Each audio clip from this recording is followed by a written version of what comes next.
예. 자, 생기초 강의. 자, 마지막 여러분 주제입니다. 제 9강. 자, 현대사회예요. 현대사회 일단 자, 여기 1945년 해방된 공간에부터 여러분 현재까지를 우리가 계속 자, 현대사회라 부르죠. 일단 자, 자, 역사적 사건들 자, 보면서 일단 뭐냐면 여러분 해방과 동시에 우리는 어떠한 나라를 세울 거냐에 대한 여러분 구체적인 준비가 필요해서 국내에 있었던 여운형이 바로 이 조선건국준비위원회를 만듭니다. 자, 그리고 자, 아까도 봤지만 앞 시간에 자, 대한민국 임시정부 충칭에 있었어요. 그래서 이제 들어오는 준비하고 있었겠죠. 해외 독립군들 자, 이제 드디어 해방된 조국에 들어오려고 하는데 자, 우리의 의지와 관계없이 미국이 소련에게 38선 설정을 얘기하게 되면서 그러면 38선이 그어지고 38 이남은 미군이 들어와서 미군정 정치를 여러분 이끌어갔고요. 자, 38 이북은 소련이 이끌어가는 소군정, 미군정, 소군정식으로 갑니다. 그러면서 자, 이 중에 자, 공무원 시험에서는 뭐가 중요하냐면 요 시기에 1945년 8월 요 기점으로 앞뒤에 있었던 우리 문제가 거론된 국제회담이 시험에 나와요. 그래서 중고등학교 때 뭐 카얄퍼 모미 이렇게 무슨 얘기인지 모르고 앞머리 갖고 카얄퍼 모미 이렇게 외웠던 분들 많이 있을 거예요. 많이 계실 거예요. 카이로, 얄타, 포츠담 그리고 해방된 공간에서 모스크바 3국 외상회의가 열리게 됩니다. 자, 그러면 우리는 여기서 자, 모스크바 3국 외상회담 요 내용을 집중적으로 보겠습니다. 바로 이거예요. 여기서 뭐냐면 자, 이제 모스크바에서 미국, 영국, 소련 세 나라 외무부 장관이 모여서 자, 우리 문제 한반도의 정부 수립 문제를 논의하면서 크게 네 가지를 얘기합니다. 민주주의적 원칙 아래 독립국가를 건설하기 위해서 임시정부를 수립할 것. 일단 한반도에 정부 수립한다. 임시정부를. 두 번째, 임시정부 수립을 도와주기 위해서 미소 공동위원회를 설치한다. 미국과 소련이 공동위원회를 설치한다. 그리고 미영 소중 연합국 중에서 강대국 네 나라가 한반도에 정부를 수립하고 나서 최고 5년간 정치에 개입한다. 신탁통치. 그리고 미소 공동위원회는 자, 이 당시에 여러 정당, 여러 단체가 있었는데 자, 임시정부 수립을 준비하기 위해서 여러 민주적 정당, 사회단체와 협의해서 임시정부 수립을 자, 도와준다. 이거였습니다. 그래서 어쨌든 한반도에 임시정부 수립한다. 그리고 자, 미소 공동위원회가 나서서 이 임시정부 수립을 자, 주도한다. 주도권이 미소 공동위원회가 갖고 있는 거죠. 그리고 정부가 수립되면 자, 연합국 네 나라 미영 중소가 5년간 정치에 개입한다. 이거잖아요. 그래서 이거에 대해서 여러분 거기 자, 온 국민들이 모스크바 3상회담에 반대합니다. 그러다가 좀 있다가 자, 의견이 갈라져요. 그래서 지금 그 그림 보시면 한쪽은 신탁통치 여러분 찬성, 즉 모스크바 3상회담을 지지하겠다는 찬성. 그 다음에 한쪽은 모스크바 이 3상회담, 즉 신탁통치에 반대하는 이 입장으로 나뉘어지는 거예요. 그래서 이 당시에 온 국민 반대했고, 자, 사회자들, 민족주의자들, 처음에는 다 반대하다가, 우익, 즉 민족주의, 좌익, 사회주의, 이들 다, 자, 반대에, 자, 반탁합니다. 그러다가, 자, 사회자들, 좌익이 찬탁으로 가게 돼요. 찬성. 모스크바 3상회담 지지하겠다. 그래서 우리 안에서 엄청난 내부의 분열이 생깁니다. 자, 그리고 자, 우리는 이제 계속 찬성이냐 반대냐 자, 하고 있을 때 자, 미국과 자, 소련은 우리의 의지와 관계없이 자, 미소 공동위원회를 2번 개최합니다. 이게 2번 앞으로 이루어질 거예요. 근데 여러분 결론 얘기할게요. 2번 다 실패합니다. 뭐냐면 자, 이때 소련이 뭐라고 하냐면 임시정부 수립을 자, 도와주기 위해서 자, 여러 민주적 정당, 사회단체와 협의하는데 어떠한 단체, 어떠한 정당으로 하고만 협의할 거냐? 바로 이 모스크바 3상회담을 찬성하는, 즉 찬탁하는 단체, 찬성하는 정당으로만 정부 수립하자. 그러면 한반도에 자, 공산주의 국가가 세워지는 거죠. 그 다음에 미국은 아니야. 반대, 즉 반타, 산타, 즉 찬성, 할 것 없이 다 반탁, 찬탁 관계없이 이들을 다 정부 수립의 대상으로 삼자. 그러다 보니까 여러분 서로 의견이 결렬되고 그래서 결국은 미소 공동위원회는 2번 이루어졌지만 2번 다 실패하게 됩니다. 그리고 나중에는 우리 문제는 미국이 유엔에 올려요. 임시정부 수립에 대해서. 그래서 나중에 48년 유엔의 결정에 의해서 결국 남한만 단독 선거를 하게 됩니다. 어쨌든 이 모스크바 3상회담 너무 중요한 기본 개념이에요. 그래서 지금 모스크바 3상회담에 의해서 1차 미소 공동회에 열렸지만 결국 실패합니다. 그리고 한 달 뒤에 이스만이 정읍에서 정읍 발언해요. 이 정읍 발언의 주요 내용은 남한만 단독 정부 세우자. 이거 뭡니까? 우리 5천년 한민족 역사가 두 나라로 나뉘어질 수밖에 없잖아요. 한민족이.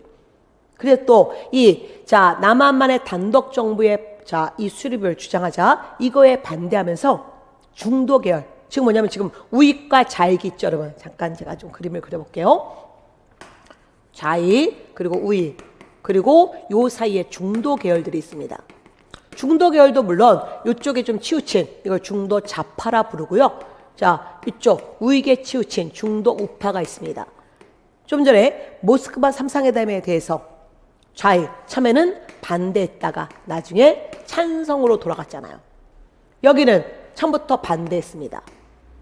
그래서 이들이 마지막은 의견이 갈라졌고 거기다가 이스만의 정읍 발언 남한만 단독 선거하자.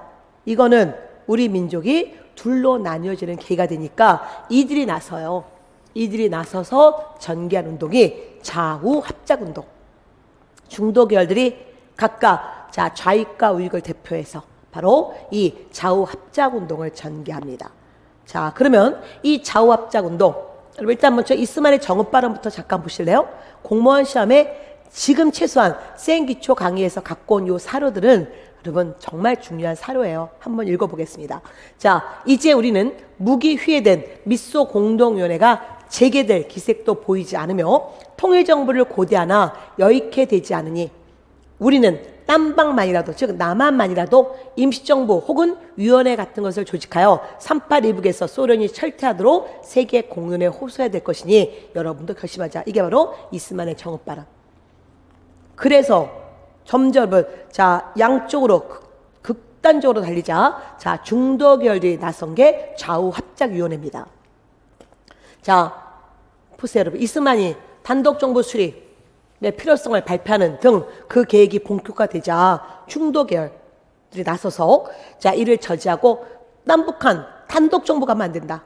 남한 단독 정부 가면 안 된다. 남북한 같이 가야 된다. 남북한 통일 정부 수립을 하기 위해서 우익의 대표로 김규식, 안지용 등이 나설 거고요. 좌익의 대표로 여운형이 나섭니다. 근데 우리 여러분 이미 알잖아요. 우리는 지금 이미 45년에 태어나신 분 안 계시잖아요. 그죠?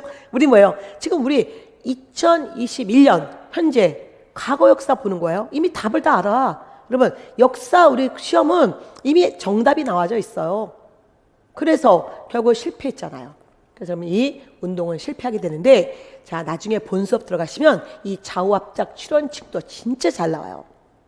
다음 좌우합작위원회에서 발표했던 좌우합작 출원칙의 내용이 아닌 것을 이렇게 물어봅니다. 그 중에 여러분 2개를 볼게요. 조선의 민주독립을 보장한 모스크바 3상회담. 이 3상회의라 모스크바 3상회담 결정에 의해서 남북을 통한 좌우합작으로 새로운 임시정부 수립하자. 두 번째, 미소 공동위원회. 아까 1차가 결렬됐잖아요. 다시 2차 속개해야 된다. 왜? 정부 수립을 빨리 해야 되니까. 그 다음에 토지개혁에 있어서 일본이 놔두간 토지 개혁해야 되잖아요. 그래서 몰수, 유조건 몰수, 체감 매상, 또 돈 주고 사는 거. 여러 방식으로 일본이 놔두간 토지를 정부가 매입해서 농민에게는 무상으로 줘야 된다. 그 다음에 특히 친일파, 민족 반역자들 처리할 조례를, 즉 법을 만들어야 된다. 지금 모스크바 3상회담 지지했고요. 미소 공동위원회 다시 재개해야 된다. 그리고 토지개혁해야 된다. 그리고 친일파 처벌해야 된다. 이런 얘기 합니다. 그래서 나중에 본 수업 들어가시면 좌우합작위원회 7원칙 좀 꼼꼼하게 좀 같이 볼 거예요. 자, 그리고 좌우합작 운동 실패합니다. 자, 그리고 자, 2차 미소 공동은행 열려요. 그러나 이것도 실패해요. 그리고 이제 미국의 정책이 우리나라에 큰 영향을 주는데 미국 대통령이 자, 대통령 트루먼이 트루만 독트린, 즉 트루만 정책을 발표합니다. 이거 좀 이따 다시 볼 거고요. 자, 그러면서 결국은 자, 미소의 갈등 속에 우리 정부 수립은 이루어지지 못하는 거예요. 그래서 결국 미국이 우리 문제를 유엔에 올리게 되면서 유엔 한국임시위원단이 구성되고 그리고 1948년 5월 10일 총선거, 즉 총선, 여기서 바로 뭐다? 국회의원 뽑는 거죠. 우리 역사는 처음으로 국회의원을 뽑았고 국민들이. 그리고 여기서 헌법을 제정해요. 그래서 우리는 이 50 총선거 결과 뽑은 국회의원을 재헌의원이라고도 불러요. 일명 재헌의원, 헌법을 제정한 의원. 자, 그리고 대한민국 정부를 수립합니다. 대통령 있으면 자, 간접선거로 국회에서 뽑아요. 그리고 민족의 정기를 바로잡기 위해서 반민족 행위자 처벌법 또는 여기 특별 처벌법을 만듭니다. 그리고 자, 1950년 민족의 벽인 6.25 전쟁이 터지게 되는 거죠. 자, 그러면 일단 이 흐름 보면서 우리는 미국의 정책, 자, 트루먼 독트린이 뭔지 자, 살펴보기로 하겠습니다. 제가 현대사 들어올 때요, 여러분한테 미국 대통령의 두 정책이 우리 사회에 영향을 줬다. 그래서 이 두 정책은 갖고 갑니다. 그래서 먼저 본 수업에서 약간의 세계사 언급하는데 요 두 개뿐이 없어요, 여러분. 자, 트루먼 독트린과 좀 이따 나올 닉슨 독트린. 자, 그러면 트루먼 독트린은 47년 미국 대통령 트루먼이 선언한 자, 대외 정책이에요. 그리스 터키가 공산화되는 것을 막기 위해서 그리스 터키에 대한 군사적 경제적 원조를 요청했고 그들을 도와주겠다고 했고 그리고 공산주의 세력의 확장에 힘으로 대항한다. 그래서 결국은 소련과 공산주의를 대표하는 소련, 자, 자유민주주의 대표하는 미국 간의 여러분 대립이에요. 이걸 소위 동서냉전 코드라 부릅니다.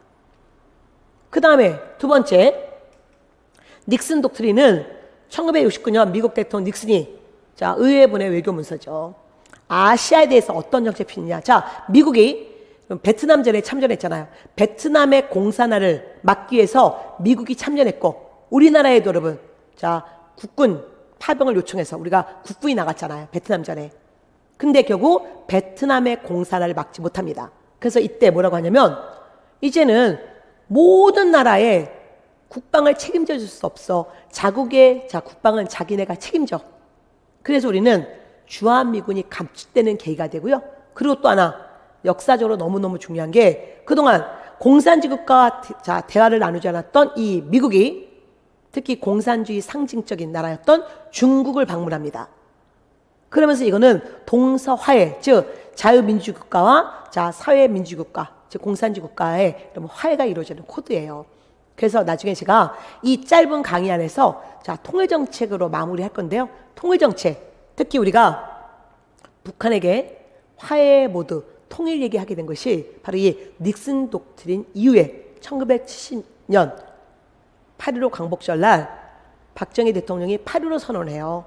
그래서 북한한테 우리 선의의 체제 경쟁하자 이 얘기를 합니다. 그래서 우리는 미국의 정책과 우리 여러분 정책이 굉장한 영향을 자, 서로 주고 자, 특히 미국의 정책에 우리가 영향을 받죠. 그래서 요 두 사건을 좀 알고 가셨으면 좋겠습니다. 자, 그리고 이러한 상태에서 자, 지금 여러분 여기 자, 대한민국 정부가 수립됐고 자, 이제 6.25 전쟁까지 민족의 비극 얘기했고 지금 이 생기초 강의에서는 6.25 전쟁 뭐 과정이라든가 여러분 휴전의 어떤 그런 내용이라든가 이런 얘기는 하지 않습니다. 단지 6.25 전쟁 또는 한국 전쟁 이건 용어가 여러분 정확하게 자, 뭐가 정해지지 않았어요. 그래서 뭐 6.25 전쟁, 한국 전쟁 어떤 말이든 가능하죠. 자, 그러면서 제가 6.25가 1950년부터 1953년 7월까지 이루어지는데 요 과정 안에서 자, 소위 대통령제 개헌이 있습니다. 현재 우리는 총 9번의 자, 개헌, 헌법 개정이 있는데요. 그 중에 특히 자, 1차 자, 개헌. 이게 소위 일명 발췌 개헌이에요. 뭐냐면 여기 총선에서 국회의원 뽑았습니다. 이건 직선이죠. 국민이 직접 뽑았어요. 그리고 이들이 헌법을 제정했고 이 헌법에 의하면 대통령은 간선이었어요. 간접선거, 즉 국회에서 뽑았습니다. 근데 여기서 대통령 직선제로 바꾼 거예요. 6.25 전쟁 중에. 자, 그러면 여러분 또 현대사에서 꼭 알아야 될 기본 용어 개념 잡고 들어가겠습니다. 발췌개헌. 발췌. 뭐 논문을 발췌했어. 어떤 내용을 발췌해서 곤란했다는 얘기잖아요. 그야말로 이거예요. 52년 부산 피난 시절에 대통령 이스만의 재선. 대통령이 자 이제 두 번째 대통령으로 자 당선되기 위해서 한 첫 번째 개헌이었다는 거죠. 즉 이스만 대통령이 간선을 직선제로 개헌하겠다고 제출합니다. 근데 부결 노가돼요. 그래서 국회를 해산시키기 위한 계엄을 선포합니다. 그러자 국지적으로 비난을 받게 되는 거죠. 그래서 국회 해산을 보류하고 결국 이스만은 대통령 직선제 정부안과 내각 책임제 국회안을 발췌해서 혼합한 발췌 개헌안. 다 필요 없습니다. 자, 발췌 개헌안 52년 바로 부산 피난 시절에 우리가 수도가 서울에서 부산으로 임시 수도로 옮겨졌을 때 이스만 대통령이 재선 두 번째 대통령 되기 위해서 대통령제를 바꿨습니다. 어떻게? 바로 직선에서 이거였죠? 간선에서 직선으로. 자, 여기 읽었는데요. 이건 국회의원 아까 직선이고 대통령은 처음에 간선이었다. 이거를 직선으로. 자, 그러면 여러분 우리는 이 용어 직선제와 간선제 용어부터 아셔야 되는 거예요. 이런 용어에 여러분 막혀서 기본서 안 읽히면 큰일 나는 거죠. 직선 그야말로 뭐예요? 고들 직자 가래선자. 여기는 사이간자 가래선자. 자, 한마디로 여기 선거인이 직접 피선거인을 직접 뽑는 거. 우리가 직접 대통령 뽑는 거. 우리가 직접 국회의원 뽑는 거. 자, 간선은 선거인에게 뽑힌 중간 선거인이 피선거인을 즉 뭐예요? 국회에서 다시 대통령을 뽑는 거잖아요. 간접선거. 그래서 직선이냐 간선이냐 되게 중요한 개념이에요. 두 번째, 또 의원내각제와 여러분 대통령 중심제도 알고 있어야 되는 거죠. 자, 의원내각제 뭐예요? 국회 내 다수당이 내각을 구성하는 거. 자, 대통령 중심제는 대통령이 정치적 실권을 주고 행정부를 구성하는 정부 형태죠. 그래서 특히 의원내각제에서는 여러분 정부의 최고 책임자가 대통령이 아니죠? 바로 총리입니다. 그리고 여기는 대통령이죠. 그 다음에 여기 의원내각제에서 대통령이 있어요. 자, 의회에서 뽑아요. 그리고 여기는 뭡니까? 국민이 뽑죠. 그리고 일본, 영국 여기는 이런 나라들이. 그 다음에 여기 우리나라 대부분이 지금 대통령 중심제잖아요. 그래서 의원내각제냐 대통령 중심제냐. 특히 의원내각제는 여러분 총리가 실권을 갖고 있는, 여기는 대통령의 실권을 갖고 있는. 우리나라에서 총 9번의 여러분 개헌이 있는데 3차 개헌, 4.19 혁명 결과 3차 개헌이 이루어지는데 이 3차 개헌이 현재까지는 유일한 내각 책임제 또는 의원내각제. 내각 책임제가 바로 의원내각제예요, 여러분. 그래서 그때 대통령은 윤보선 씨인데 윤보선 씨보다 더 실권 갖고 있는 게 국무총리예요. 그래서 국무총리가 장면. 그래서 우리가 소위 이 장면 내각, 소위 이 공화국, 4.19 혁명 결과 이 공화국이 열리는데요. 이 공화국을 장면 내각이라고 하는 거잖아요. 그 다음, 국회, 양원제, 단원제. 그야말로 여러분, 양원제는, 의회가 2개가 있는 거예요. 상원, 하원. 그 다음에 단원제는 의회가 하나가 있는 거죠. 그래서 우리 역사상 여러분, 지금은 단원제지만 이 양원제가 있었던 적이 있었어요. 특히 4.19 혁명 결과 3차 개헌 때. 그리고 또 하나가 더 있는데 그거는 본속 가서 얘기하겠습니다. 그래서 여러분은 4.19 혁명이 얼마나 중요한 사건인지, 4.19 혁명 결과 내각 책임제 그리고 양원제였다는 거, 그거를 좀 알고 가셨으면 좋겠습니다.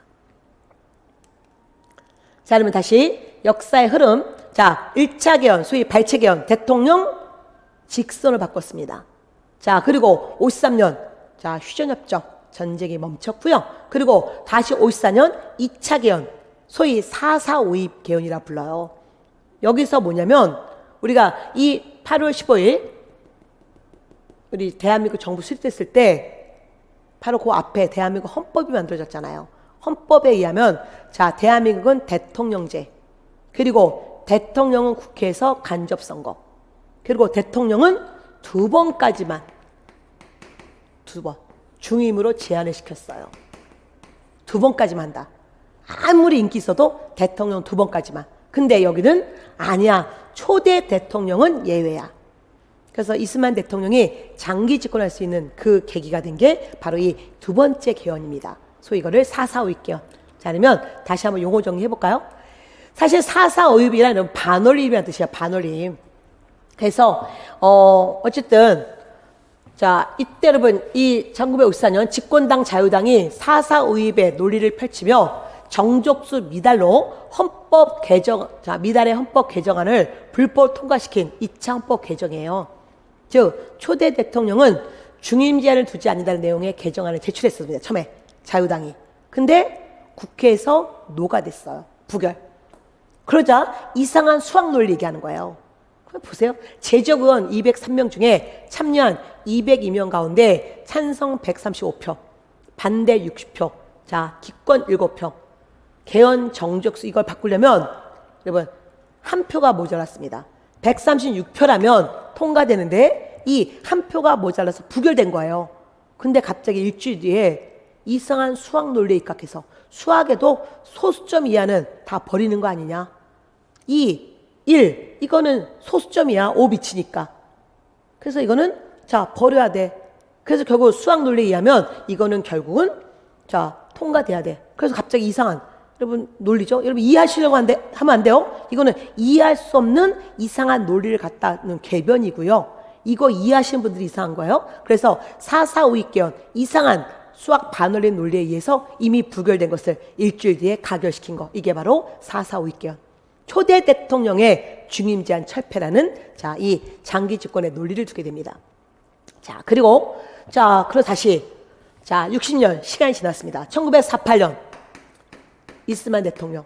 그리고 12년간 장기 집권하게 되죠. 그래서 1960년 제4대 대통령 선거가 있었습니다. 근데 대통령 선거에 민주당 후보가 여러분 투표 전에 죽어요. 그래서 대통령 후보 이스만 되는 것은 문제가 없었는데 부통령의 이기붕 씨가 될 가능성이 희박하자 미리 사전 투표, 여러분 뭐 투표함 바꾸기 온갖 부정 선거를 했고 이게 1960년 3월 15일 부정선거고요. 이 부정선거가 밝혀지면서 4.19 혁명, 우리 자 국민들이 시민들이 민주정치 요구하면서 자 4.19 혁명을 일으켰잖아요. 여러분 혁명은 성공했을 때 얘기하는 거죠. 그 결과 뭡니까? 자 이스만 대통령 하야하고 다시 우리는 허정 씨에 의한 과도정부 구성됐고 여기서 3차 개헌합니다. 자 3차 개헌이 바로 자 내각 책임제 그리고 양원제였다는 거예요. 유일한. 근데 원래 이때 대통령제가 그러면 4년이거든요. 근데 9개월 뒤에 5.16 군사 쿠데타, 군사 정변이 일어납니다. 그래서 결국 9개월 만에 끝난 거죠. 여기 소위 이 공화국 또는 국무총리 장면씨가 이끌어갔기 때문에 장면 내각이라 부르는 거예요. 앞에 그러면 설명 듣고 나니까 아 이거였구나 보이시죠 여러분. 자 그리고 이제 우리 이 당시 여러분 자 개발도상국가였습니다. 그래서 자 이 5.16 군사 정권에서 자 1차 경제개발 5개년 계획을 실시하잖아요. 그리고 다시 자 중간에 4차 개헌이 있지만 4차 개헌은 시험에 안 나오고 5차 개헌합니다. 자 여기 아까 내각 책임제였잖아요. 그리고 양원제였는데 이거를 다시 대통령 중심제로. 그리고 이때 여기서 내각 책임제는 대통령 간선인 거예요. 국회에서 뽑았습니다. 근데 간선제로 갔던 것을 다시 직선제로 그리고 양원제를 단원제로 바꾼 거예요. 이게 5차 개헌입니다. 그리고 국민투표에 의해서 여러분 자 이 5차 개헌했고 그리고 자 이제 63년 국민투표에 의해서 자 이 박정희 씨가 대통령 됐잖아요. 자 그리고 자 1965년 우리는 자 일본과 한일협정 맺었죠? 여러분 이건 굴욕적인 협정이라는 거 이미 다 아실 거예요. 한일협정의 문제점 우리 많이 언급하고 있잖아요. 자, 그리고 또 하나 이때 연합국의 일원이 아닙니다. 미국이 자 트루만 독트린이 47년부터 있었잖아요. 자, 쭉 자 트루만 독트린 자 그 정치가의 동서 냉전 코드 하에 베트남 아시아에 있는 이 베트남의 자 공산화를 막기 위해서 미국이 이 전쟁에 참전했고 그리고 우리에게 참전을 요청하게 되면서 우리는 베트남 파병이 이 시기에 이루어진 거고 이 베트남 파병으로 경제 특수는 이루어졌지만 또 우리의 많은 여러분 자 사회적 문제점이 나오게 되는 거죠. 뭐 여러 가지 문제점이 여러분 뭐 그 얘기는 지금 하지 않을 거고요. 자 이러한 상태에서 다시 72년 자 7.4 남북 공동성명 바로 이때 1969년 닉슨 독트린을 아까 말씀드렸던 걸 생각하셔야 돼요. 닉슨 독트린이 뭐였어요? 베트남전에서 미국이 여러분 베트남의 공산을 막지 못합니다. 그러면서 미국은 굉장히 여러분 자 좌절했고 미국의 정책이 바뀌는 거죠. 모든 나라의 국방을 책임질 수 없어. 니네 나라 국방은 니네가 좀 알아서 해라. 그리고 공산지 국가하고도 대화 나누겠어. 이게 바로 닉슨 독트린. 그래서 우리도 통일 정책이 바뀔 수밖에 없었고요. 자, 그래서 7월 4일, 72년 7월 4일 남북 공동성명, 남북한이 처음으로 공동으로 통일의 자 방향을 설정합니다. 이게 7.4 남북 공동선언이에요. 그래서 뭔가 통일의 분위기 띄워놓고 다시 권위주의 체제, 바로 10월 유신헌법이 이루어집니다. 그러면 이게 먼저고 이게 두 번째요. 그래서 1972년 10월에 10월 유신헌법, 소위 강력한 대통령제, 이거를 뭐라고 한다? 네, 한국적 민주주의라는 말을 썼잖아요. 분단 상황에서는 우리는 세계의 그런 자 민주주의 국가 다른 민주주의가 이루어질 수밖에 없어. 그래서 권위주의 체제로 들어간 거고, 그리고 여기서 대통령 여러분 직선이었잖아요. 이 5차에서 이걸 다시 간선으로 바꿉니다. 그리고 대통령 임기 6년이고요.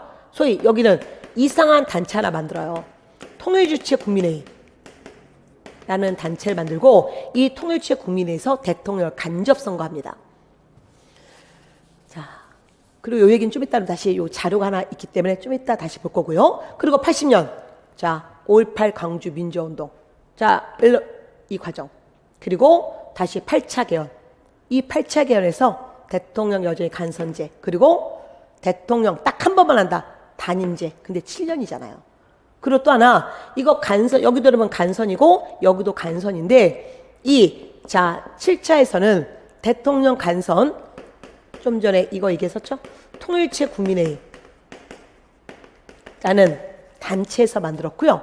여기는 대통령 선거인단, 마치 미국처럼 이 선거인단이라는 이름을 만들고 조직을 만들고 여기서 대통령 간선입니다. 자, 그러면 일단 여기서 우리가 좀 봐야 될 게 이 7.4 남북 공동선언이에요. 그래서 바로 요걸 보겠습니다. 다시 한번 자, 요 PPT 좀 보세요. 바뀐 거. 자, 70년 우리는 자 남북 대화의 출발이 시작되는 해인데, 자 이때 특히 미국의 닉슨 독트린, 동서 화해 모드, 그리고 또 국내에서의 민주화 요구, 이런 분위기 속에서 자 여기 1970년 8.15 선언, 8.15 광복절 날 북한한테 선의의 체제 경쟁, 누구의 체제가 더 나은지 자 체제 경쟁을 얘기합니다. 그리고 71년 남북 적시당 제안을 해요. 제안을. 그리고 72년 7월 4일 남북 공동성명 발표합니다. 여기서 바로 여러분 이 통일의 3대 원칙을 발표해요. 너무너무 중요하죠. 자 볼까요? 쌍방은, 즉 남북한은 다음과 같은 조국 통일의 원칙에 합의를 보았다. 이게 여러분 6.25 전쟁 이후 휴전협정 이후에 처음으로 이루어진 거잖아요. 통일은 어떻게 한다? 네, 외세에 의존하거나 외세의 간섭을 받음 없이 자주적으로 한다. 통일은 누가 해주는 게 아니죠. 그리고 우리가 지금 이 센기초 강의에서 보시면 우리 통일했던 시기, 자 신라가 삼국 통일했잖아요. 통일신라. 그 다음에 또 고려가 후삼국 통일했잖아요.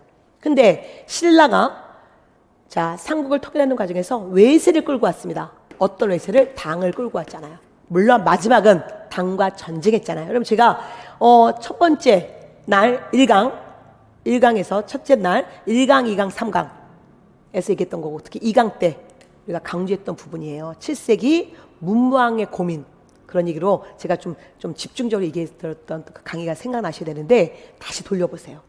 여러분 다시 이 강의 듣고 생기초 강의 한 번 더 빠르게 보시고 여러분 본 수업 들어오시면 여러분 너무 잘하실 것 같아요. 자, 그래서 여기 당을 끌고 왔습니다. 그러나 고려는 외세의 개입 없는 민족 수를 통일이었잖아요. 우리는 어떤 통일을 할 거냐? 외세에 의해서 할 거냐? 민족 수를 할 거냐? 고려 같은 통일이 있어야겠죠. 그래서 사주적으로 한다. 그 다음에 통일은 서로 상대방을 반대하는 무력 행사에 의거하지 않고 평화적으로, 전쟁으로 통일 이건 아니잖아요. 평화적 통일. 그 다음에 자, 셋째, 사상과 이념, 제도의 차이를 초월하여 하나의 민족으로서 민족적 대단결을 하자.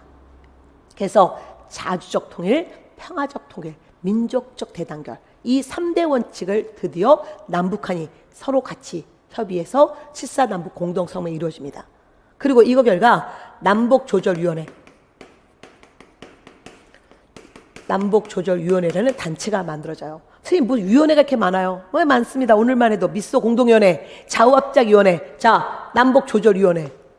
그리고 농담으로 누구 장가 보내기, 누구 장가 보내기 위원회 뭐 이런 얘기 하잖아요. 그런 식으로 여러분 위원회 많습니다. 그래서 구별만 잘 해두시고요. 자, 그리고 다시 이어서 10월 유신헌법 발표했고, 그리고 북한은 12월에 강력한 주석 체제라는 사회주의헌법 발표하게 되면서 남북대화 또 단절되게 되는 거예요. 그리고 그 뒤 얘기는 지금 이 생기초 강의에서는 하지 않을 겁니다. 수험생들이 또 약한 부분이 뭐냐면 이 통일정책 되게 약하세요. 근데 여러분 제가 잘 해드릴 거예요. 여러분 지금은 7.4 남북 공동선언만 확실하게 갖고 오십시다. 자, 그리고 다시 이제 아까 자, 전두환 정부 수립됐어요. 8차 개헌에 의거해서. 그리고 1987년 너무나 잘 아시는 우리 6월 민주항쟁. 자, 여러분 이거죠. 1987 영화 아시잖아요. 이 영화에서 그들의 선택이 세상을 바꾼 이 사건. 자, 서울대학교 학생 박종철이 안기부에 끌려가서 물고문으로 죽게 됩니다.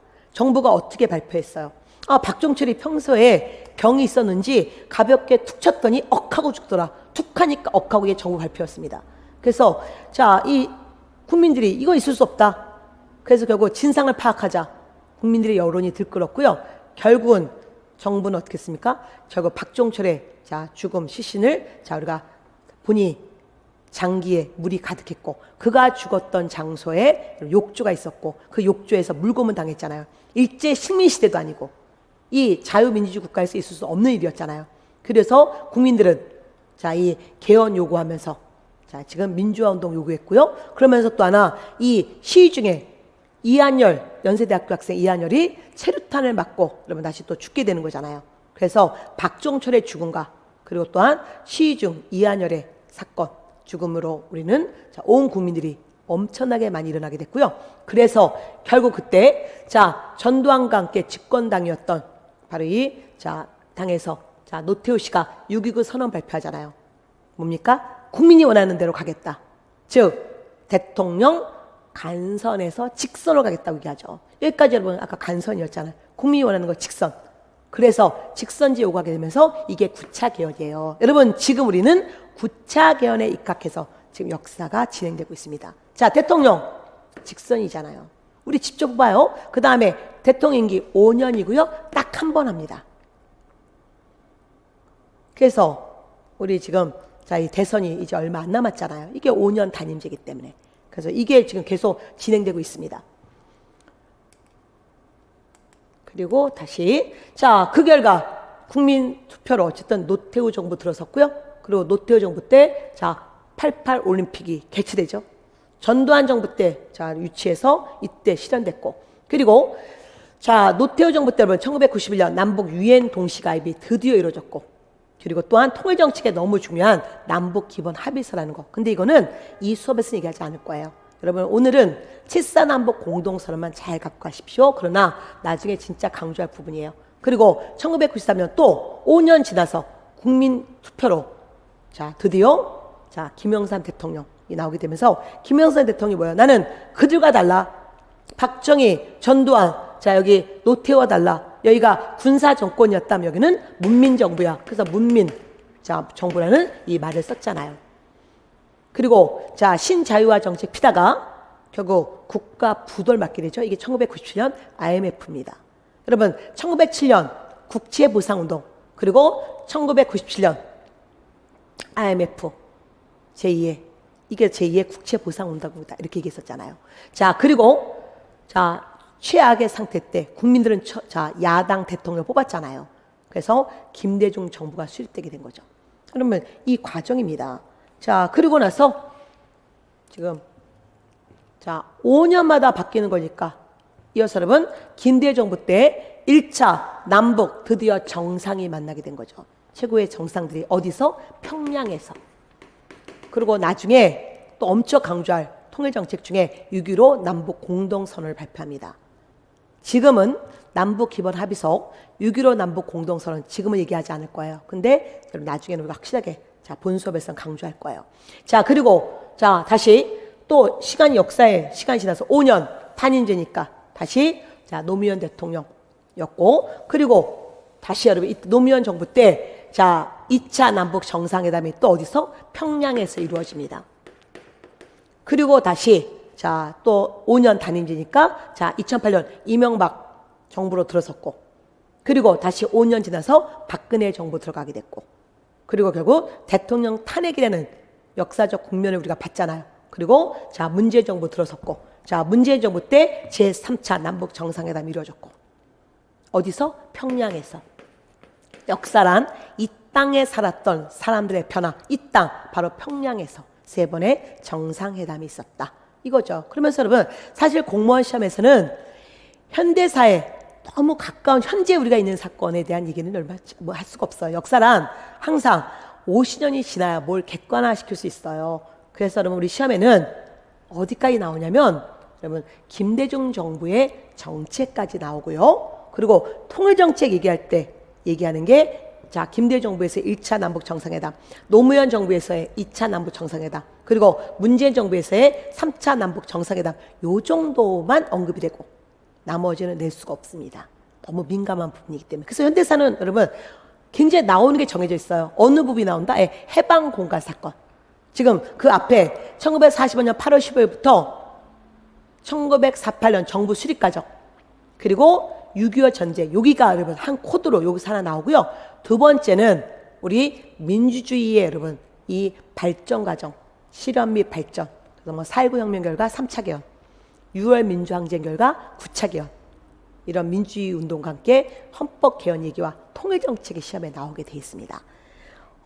여러분 그래서 어느새 자 현대사까지 다 끝났네요.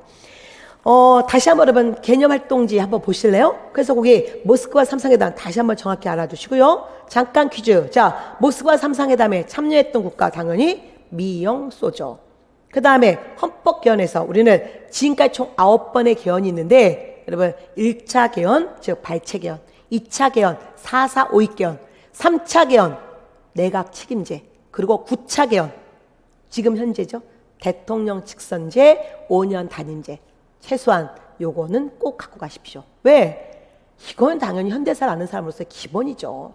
그리고 여러분 직선제, 간선제, 의원 내각제, 대통령 중심제, 양원제, 단원제 이런 것들은 여러분 이제 용어 정리되어 있으니까 이제 본 수업 들어오실 때는 그냥 뭐 여러분 그냥 쉽게 접근할 수 있는 거죠. 자, 그래서 자 제가 자 이제 이렇게 생기초 강의의 여러분 기본 현대사를 자 맞추면서 문제 확인해 보겠습니다. 자, 옆에 기출문제 다시 보세요.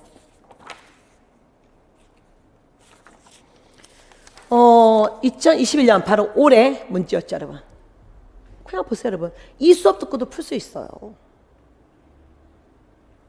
1년 공부한 친구도 보고요. 지금 여러분 현대사 지금 30분 떠들었는데 이 30분 듣고 문제 풀 수 있습니다. 자, 45년 12월 모스크바에서 미영소 늘 이렇게 외웠어 여러분. 어쨌든 미소영 외무부 장관이 한국 문제를 논의하였다. 이 회의에서 미소영족 네 나라가 최장 5년간 신탁 통치를 시행하는 합의가 이루어졌어. 또한 미국과 소련이 뭐를 개최해서 민주주의 임시정부 수립 문제에 대해서 논의하기로 했어. 이 합의에 의해서 1940년 3월에 서울에서 뭐가 개최됐어? 미소 공동위원회. 아까 모스크바 3상회담 결과 미소 공동위원회 구성하고 미소 공동위원회가 정부 수립에 참여한다. 그럼 미소 공동위원회 물어보는 거잖아요. 그래서 미소 양측의 의견 차이로 결렬됐죠? 두 번 다 결렬됐잖아요. 아까 소련은 모스크바 3상회담을 찬성하는 단체, 정당으로 구성하자. 미국은 아니야. 찬성, 반대 할 것 없이 모든 정당, 모든 단체로 구성하자. 다 그래서 1번 된 거죠. 여러분 이런 겁니다. 그러니까 개념을 정확히 잡고 우리는 문제를 풀 수 있다. 이거죠, 여러분. 자, 그 다음에 두 번째 문제. 이것도 올해 지방제. 여러분 제가 지금 이 짧은 30분 동안 4.19 혁명 얘기했죠? 결과 3차 개헌 1960년.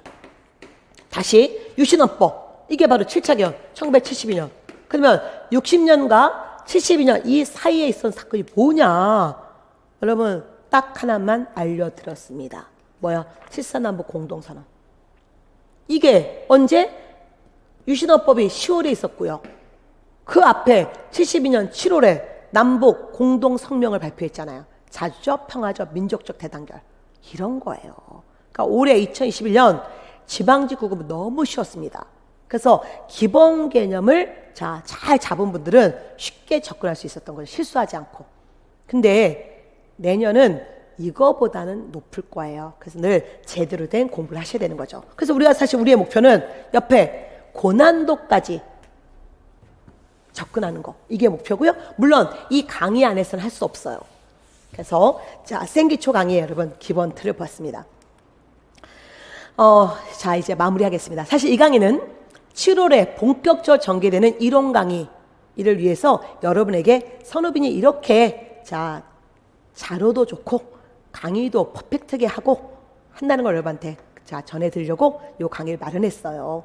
그래서 여러분이 이제 이 강의만 듣고 여러분 나 가서 시험 볼 수 있어? 나 문제 풀리네? 지금 10문제 중에 8문제가 풀리네? 이렇게 여러분 너무 오만해지면 안 됩니다. 물론 그 자신감 되게 중요해요. 아 문제가 풀리네? 이제부터 이론만 제대로 보면 되겠구나. 이런 생각. 그래서 항상 제대로 공부하셔야 됩니다. 여러분 우리는 3박자가 있죠? 이론 완성 그리고 문제풀이 특강이 있는데 여러분이 학원에 오시거나 또는 인강으로 여러분 제일 먼저 한국사 이론 기본 이론 입문 강의가 있어요. 소위 학원에서는 이거를 종합반 강의로 묶어놨습니다. 그래서 여러분 45강 강의 선왕사 기본서로 보실 거고요. 그리고 다시 이거를 좀 더 집중적으로 보는 올인원이 있어요. 이론, 사료, 기출문제까지 보는 여기가 제일 중요하고요. 그리고 N수생분들을 위해서 만든 또는 한국사 전공자를 위한 특별한 강의 이게 분류설관출의 선왕사 요게 한 50강.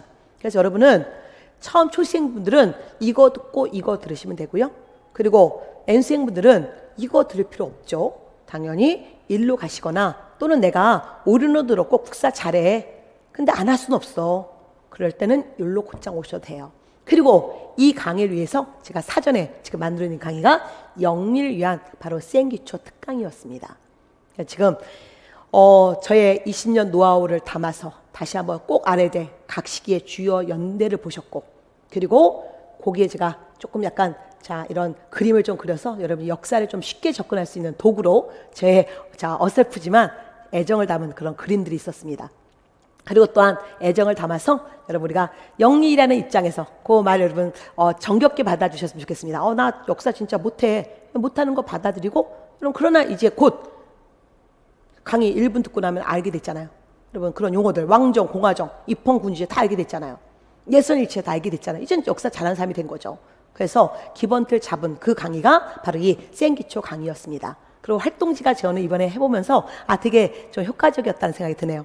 그리고 나중에 여러분은 기출 강의 들어오시면 되고 그리고 그때 또 약점 보완의 특강 들으시면 돼요. 요거는 제가 따로 방문가 유튜브와 저희 선우빈 유튜브 안에서 요 강의만 한 15분 찍어 드렸습니다. 그래서 다시 한번 여러분 그 강의를 들으시면 될 것 같아요.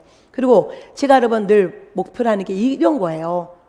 2021년 국가직과 지방직 구급시험분들 특히 랜선 시험분들이 올린 수험 후기였어요. 시험 끝나고 나서 이분은 국가직 한국사 95점으로 1차 합격했고요. 이번 달에 본 지방직 한국사 95점으로 지방직도 1차 합격할 것 같습니다.